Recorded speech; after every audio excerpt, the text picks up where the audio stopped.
Okay, I want to welcome everybody to Tips, Tasks, and Checklists for Summer Before Starting College in the Fall panel. I'm really excited to go over some questions and answers with you all. College is an exciting fresh start for students. The goal of the discussion is to help students and families plan and prepare for the students' college freshman year. We want to discuss what students should do the summer before their college freshman year. We will be discussing tips, tasks, and a checklist to help students transition and find balance as they embark into this exciting milestone. During this session, we'll look at some of the tasks upcoming college freshmen should be completing to have a smooth first freshman college year. I'm going to hand it off to the panelists to introduce themselves. Rochelle, why don't you go first? Sure. My name is Rochelle Filler. I'm an Assistant Director of Financial Aid at RPI up in Troy, New York. And I have 3 kids of my own that I have sent off to college. So as a mom, I have some ideas, and I did touch base with my daughter who graduated from Springfield College in 2022 and asked her for some of her thoughts and opinions. So hopefully I get to share those with you today. Great. Eugene, why don't you go next?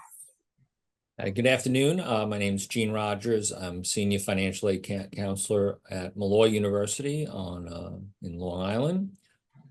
My role at Malloy obviously is geared around student financial aid. I've also spent the last 7-8 years teaching a college experience course to freshman students entering college. So I think that background, along with the financial aid part, kind of can bode well for this panel here. So I'll be happy to give you as much as I got on the subject, and happy to join.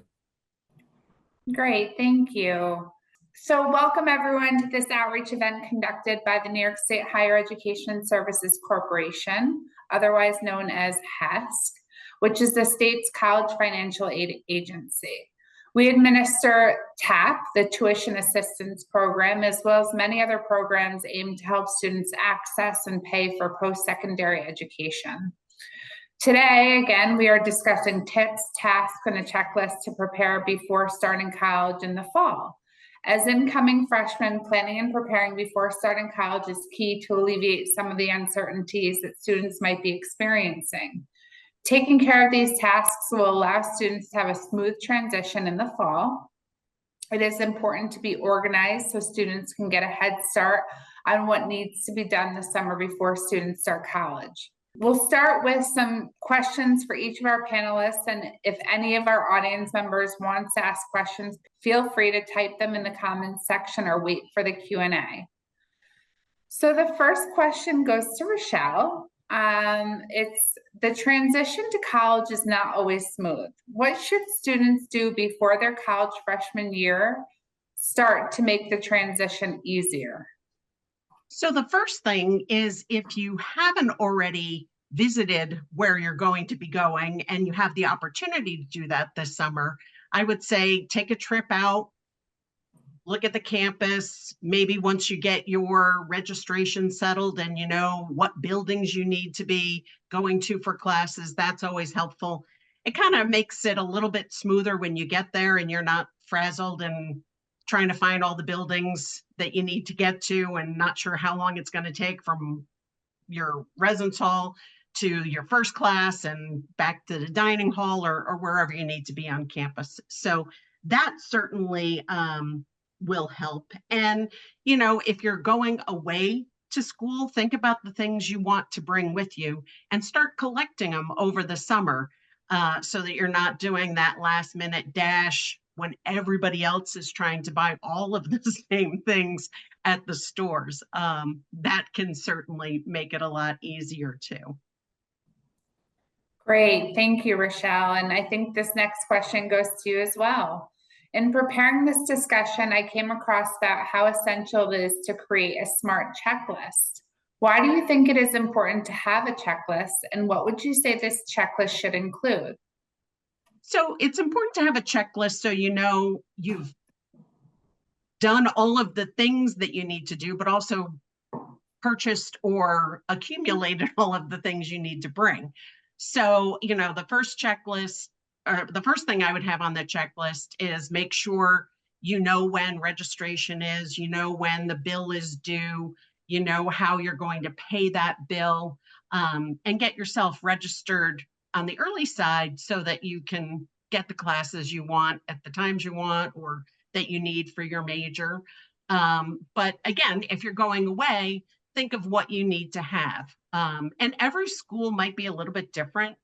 Most schools have twin extra long mattresses, which is not the sheets you typically have in your house. So make sure you find the right bedding. And all of the other things that you want to bring that make you feel comfortable. So, pictures of your family or your friends, something that's going to make it feel homey when you get there. A really good point on the sheets. You'd hate to show up the first day and not sleep well. Yeah. Jean, this goes to you. How to make the most of the summer before starting college in the fall with your families and friends? Yeah, great question. And I think the number one to all the students on the call, be very nice to your parents over the summer. Certainly that would be key. But I do think, as the vast majority of students entering college for the upcoming year just wrapped up their senior year in high school. And obviously life takes everyone into a different path. So certainly keeping hanging on to, those relationships with friends and, making time for them, not, where certainly the thinking is you're so wrapped up in preparing for college. Obviously, that's what this webinar is all about. But you do want to sort of take the time to sort of say, hey, this is really the last summer before, moving into this, new phase of my life. So to kind of stop and smell the roses a little bit and get together with, the high school friends and, kind of being, in touch with, kind of where you are currently as you get ready to go on this kind of life-changing journey, which obviously will lead me into the next question. Great, Jean, thank you. Colleges have orientation for new students to get ready and tour the campus. How can students sign up for orientation and other events for college freshmen? Excellent. So I'll be taking that question. So today actually is, here I am at Malloy University. Today is our freshman orientation day, and it's a 2-day process. Some institutions do it a little bit different. And you want to certainly check with their admissions, with the admissions office, when is orientation. You do want to do everything you can to attend the college's orientation for incoming students. That event could actually be part of it where you're getting registered for your classes. Some freshman institutions will block register students. So you may, get your registration that day or have some input on it. The other big part of orientation is, as Rochelle had sort of alluded to, kind of visiting the campus. Is obviously you're going to be on campus. You're going to be, kind of educated about the buildings, where to go, and so forth. Most institutions will utilize upperclassmen as sort of ambassadors on the event. So you'll get real insight from current Malloy, current students at the college on how they navigated things. So, I can't emphasize more how important it is to attend, but that's something, it could be right on the admissions office website, how to register. I mean, if you can't find it, call the admissions office at the institution. When is orientation? Most do more than one. So, that's something you want to, make a priority. The other point, and I think Rochelle kind of mentioned it too, is you're meeting other incoming freshmen, sort of experiencing the same thing at the same time. And there's going to be that instant bond. A lot of times schools will do things by major. So if you're a nursing major, you're going to kind of be sectioned with a lot of nursing students that you could end up in the same classes. So friendships start to flourish there, and it goes a long way when here we are in July, still got a month or two before, and that could be the rewards are great. So do everything you can to attend. That's great, Jean. Thank you. Rochelle, I'm going to throw this one to you. What should students pack before college? That is a great question. And, you know, the typical sheets, towels, you know, bring 2 sets of sheets so that if you go to wash your sheets, and yes, you do need to wash your sheets while you're away at school. And all of the washing machines and dryers are full. You have another set you can put on your bed while you're waiting to get those sheets laundered. So, but all of the toiletries that you need, cleaning supplies, laundry soap, you know, the Clorox wipes are always helpful for cleaning up your room and just making sure things stay healthy while you're away. And all of your school supplies that you think you're going to need. You know, you may not have the opportunity to get off campus right away to go to Staples or Walmart or someplace where pens and pencils and, you know, notebooks are less expensive. So whatever you like to use for taking notes and organizing yourself, make sure you have all of those supplies. Something else to keep in mind when you're packing, what are you going to pack in and what are you going to have your parents take when they leave? Because space is usually pretty limited in a residence hall. And if you're packing in those tubs, that's great, but where are you going to put all of those tubs? Or are you packing in a suitcase, or what are you going to pack in? But, and this was my daughter's recommendation, don't let your parents take home all of your suitcases because you're probably going to need one to get back home for the first break, whether that's, you know, in October or for Thanksgiving. So make sure you have all of the things you need to make yourselves comfortable. You know, if you like extra pillows on your bed, bring some extra pillows. If you have something from home that just makes you feel more at home, pictures of your family, your friends. Some people like those little string lights to put up and make it a little more homey feeling because the neon lights in a residence hall aren't always the most conducive to flicking on if you're, you know, coming in when your roommate's asleep. You know, all of those things. But I would highly recommend buying them over the summer so you're not trying to do it all at once. And definitely don't expect to get them when you get to school, because I can tell you every Walmart, Target, and Staples in and around a college town is wiped out that first week when everybody's coming in. So it's better to bring those things from home and have them on hand. That's great advice. Thank you. The next question goes to Jean. Typically for students who are living on campus, they are required to have health insurance. Is it more likely that many students are under their parent health plan? However, if students don't have a health plan, what should they do? What are some options that students should navigate? All right, so the big question is obviously schools are required to make sure that students have health insurance. So, you know, institutions may do things a little bit differently. I can speak for Malloy and a few other places where the institution will actually charge the student health insurance under the school's plan and then put the responsibility on the student to waive that health insurance if they have health insurance by other means under a parent's, you know, employee plan, whatever the case is. And, you know, it's pretty clear on kind of the instructions that should be pushed forward to the student on how to waive. We give the student, you know, up until October to kind of opt out of the school's insurance. You know, majority of the school's insurance is, you know, and I could speak for other institutions, is pretty encompassing these days. You know, if students are looking for, you know, insurance through the New York State, there's a New York State Marketplace. If you don't know that website, it's newyorkstateofhealth.ny.gov. And students can, you know, look at that. But the important thing is, if you have health insurance by other means, make sure you opt out of the institution's health insurance, because, you know, you don't want to be paying for it twice. So that's, you know, that's important. definitely something to, be mindful of going in. Great, thank you so much. That is very important information. The next question goes to Rochelle. What important living skills students should learn to be successful in college?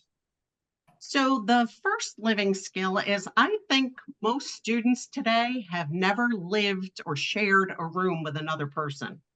So this might be the first time you're being away from home. This might be the first time you're sharing a small space with somebody else. And this might be somebody you've never met before. So keeping an open mind, getting to know that person, being flexible. I had a friend who once said, those who are inflexible tend to get bent out of shape. And I think that's true of living with somebody you've never lived with before, is you kind of have to be flexible. And you want to set some expectations. Do you go to bed early? Do you like to stay up late? And see if your roommate meshes with that, and really try to figure out what's going to work best so that you're not stepping on each other's toes and you're just making it comfortable. That's great advice. Thank you so much. Jean, this one goes to you. We know that college can be very expensive. Financially, what are the costs that students should expect to pay for? So that obviously spending in the financial aid office, that's certainly, what I'm most familiar with. We certainly want to encourage all students to apply for financial aid, which is the FAFSA, free application for federal student aid. That's really the first step in determining eligibility.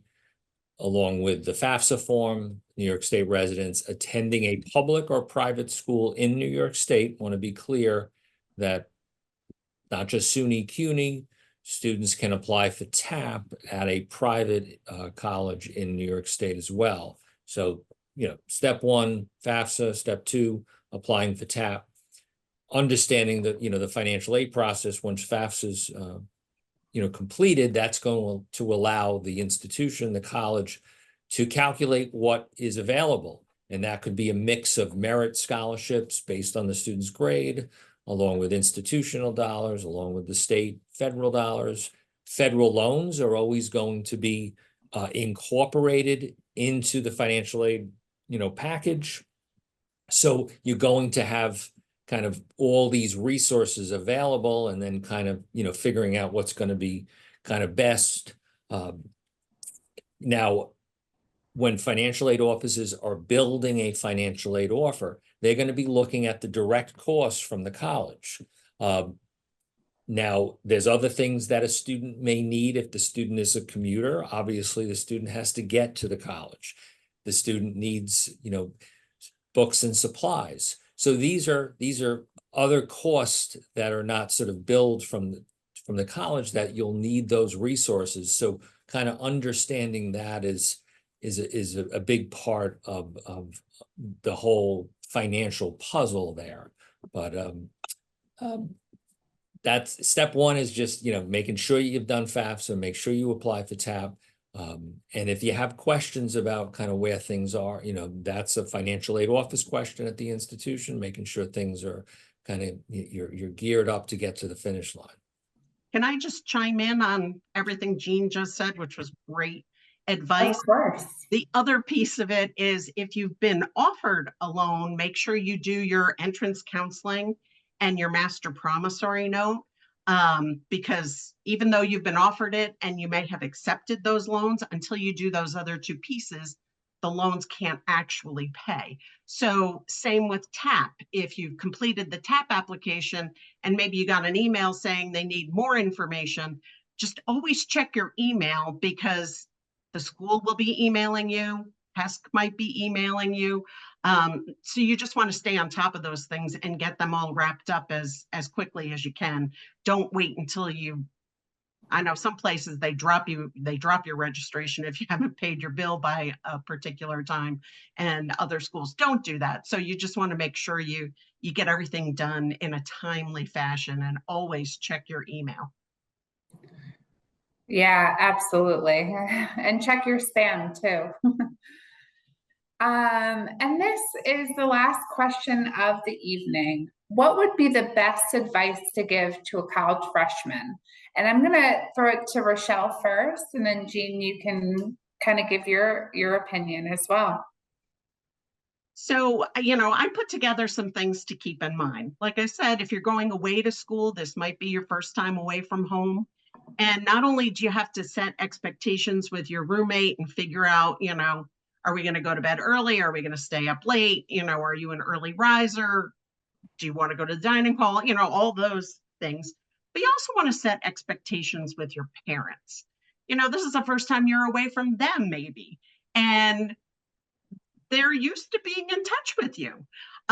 So you want to make sure you have a plan in place of how are we going to connect? Are we still going to have a daily text? Are we going to make a phone call once a week? Your parents might not want to bother you while you're in class or studying in the library. So just have a plan with your parents on how you're going to stay in touch, because it is important to stay in touch with your parents when you're away, just to let them know how it's going. Because as nervous as you might be moving away, I can tell you your parents are just as nervous having you move away and losing that connection of seeing you every day and getting to check in and see how things are going. So the communication really is key, whether it's communication with your parents, your roommate. If your roommate's doing something that's bugging you, I used to work in residence life too. So I've dealt with some of those roommate issues.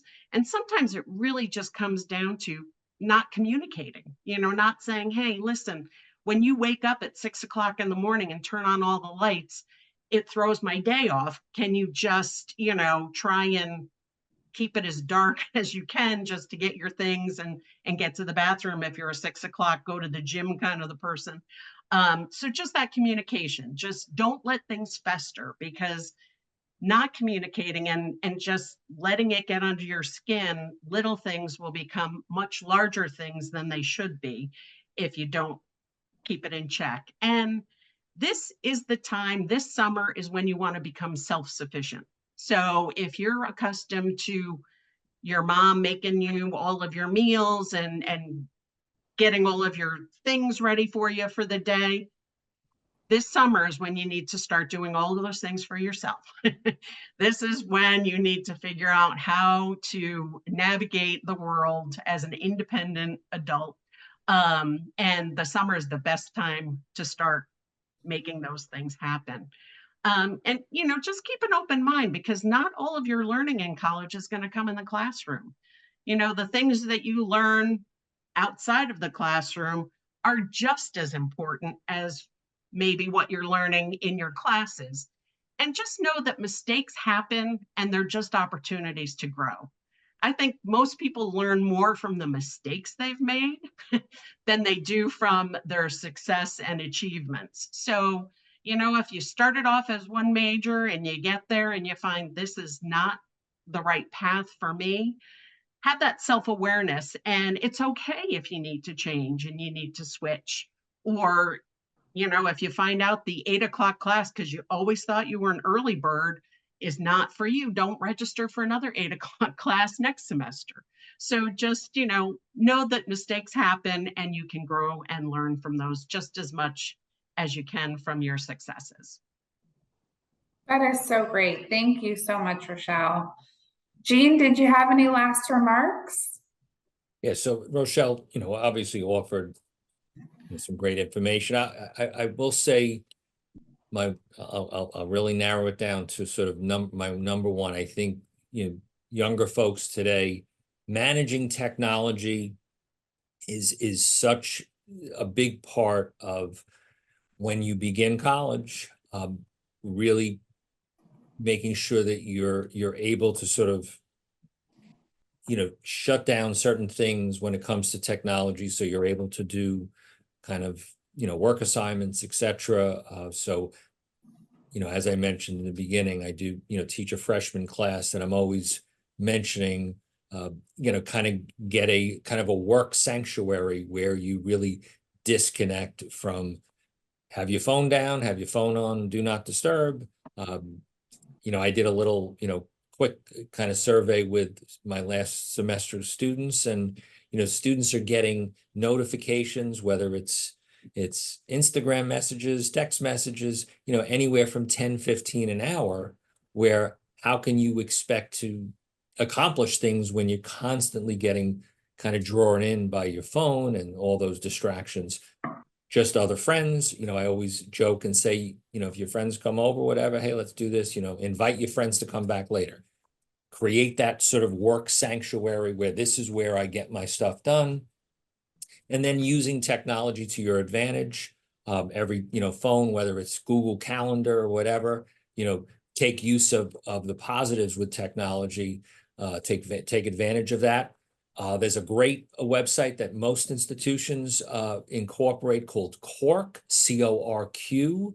So you can Google Cork, and many institutions will put all their sort of events on campus for the year. So you really have that information right at your fingertips. So check that app out, CORQ. Many institutions utilize it, so it's good. But the technology thing, certainly try your best to manage that, and I think you'll have a lot of success. Thank you, Jean.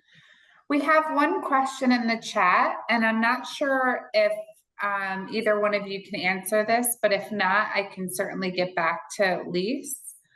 Can you repeat what you must have when you've been offered a loan? I can certainly handle that. Okay. So most loans are an offer.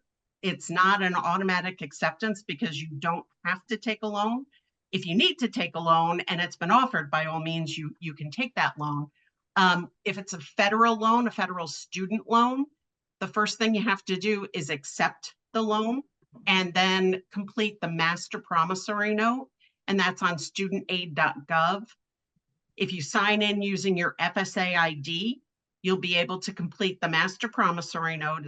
It's MPN for master promissory note, and also the entrance counseling. It's an entrance interview. And I know my oldest son, I made him sit down and do it, and I watched him, and I told him it would take him about 15 minutes. And I think it took him 20, 25 minutes because it's interactive. It asks you questions. So just make sure you set aside a little bit of time when you're doing that entrance interview. And those two pieces are required for those student loans. If you need other loans, there's also the Federal Plus loan, which is the parent loan for undergraduate students. Your parent, if they're going to borrow that loan, again, on studentaid.gov, they can request it. There's also a master promissory note that they need to do. There's also alternative loans, which are private loans, and different lenders have different requirements for those. That is such great information. Thank you so much. The next question that came in: when will the New York TAP amounts be accurate and not so listed as estimates? That's a good question. That's something somebody at HESC may. Yeah, somebody at HESC is typing an answer now, so we can move on from that question. Thank you. Right. Those are all the questions we have. I'm just looking through the Q&A right now. I want to thank all of the attendees. Yeah, I can share some other thoughts my daughter had. She wrote them all down. There were like 22 of them, and I'm not going to read all of them, but she did have some good things that I didn't really think about. But go through your stuff at home and get rid of old things that you no longer use or need, whether it's clothes, or this is a good time to kind of sort through and whittle down and clear out things that you really don't need to be hanging on to anymore. Decide what you're going to pack for school. And like I said, start packing now. Take all summer to accumulate those things so that you're not spending so much money if you need to buy things. And if you have them already in the house, you're not scrambling around while you're trying to pack the car the day you're leaving to get them all together. So pull together all of the things that you think you're going to want and need, and buy the things you have to. Make sure that you bring all of the things you need. Like I said, figuring out how to navigate a new area can be a bit challenging. You know, is there a bus that will take you to the shopping mall or to a grocery store? But if not, how are you going to get those things? You know, life is great today. You can order pretty much anything on Amazon, but if you need it right away, you should bring it with you. Some schools have where all of the packages go is just one place on campus. It's not going to be delivered right to your residence hall. So even if you have prime delivery and you expect to get it the next day, that might not be the case. It may arrive on campus the next day, but you may not be able to get to the mailroom to pick up your package the next day. So just, you know, a little forethought of what you need and what you need to have right now, what you can purchase later, but have all of those things with you, and make sure you know all of the campus safety, you know, information. Where are there blue lights? If you find yourself in the library late at night, is there an escort service that will walk you back to your residence hall? You want to be safe. You want to be sure you know what's available. And if nothing's available, walk in groups or pairs. Just, you know, be smart about it. You may be coming from a big city and think, well, you know, now I'm in rural Nowheresville, it's safe. Well, most campuses are, but they also have, you know, ways to keep you safer. So, or you may be coming from a small Nowheresville kind of place and going to a big city. So, you know, just be aware of your surroundings and make sure you know what programs there are, and, you know, get involved. Do things that this is your chance to kind of reinvent yourself sometimes. I know there's a lot of kids that get through high school and they're like, I just wish I could be something different. Well, this is an opportunity to be not somebody different, but, you know, to try new things. Like maybe you've never tried archery, but there's an archery club, or you never tried skiing and there's a ski club.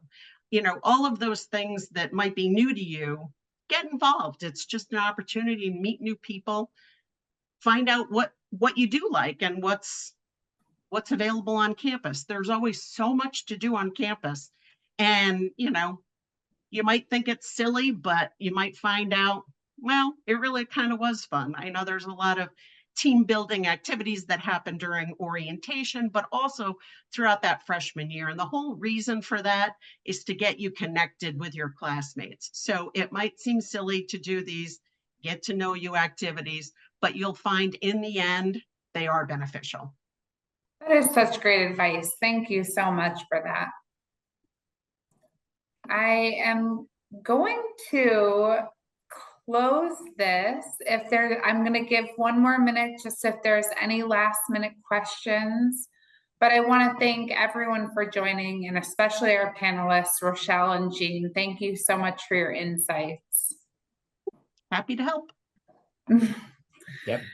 All right. Well, everybody have a great evening, and we will talk soon. Stay cool. All right. All right. You Thank too. you. All right. Bye-bye. Take care.